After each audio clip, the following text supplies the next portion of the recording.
What does Jesus mean when he says that the gates of Hades shall not prevail against the church? This is in Matthew 16. Peter has made his great confession. You are the Christ, the Son of the living God. And Jesus begins by making a word play on Peter's name. He says, I tell you that you are Petros, and on this Petra, you're Peter, and on this rock I will build my church. But then he says that the gates of Hades shall not prevail against it, against the church.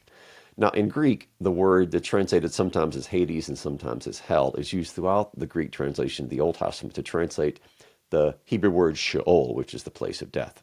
And that's probably the way it should be translated in Matthew 16. Not the gates of hell, but rather the gates of Hades shall not prevail against it. Now, the gates of a city are for defensive purposes. So if you want to take down a city, you have to attack the gates. You ram them down, you burn them down, and then the city is susceptible to attack and defeat. Now, with that image in mind, what happens with the church? We bear the good news of the life of God, the life of the resurrected Christ, who has conquered death by his resurrection.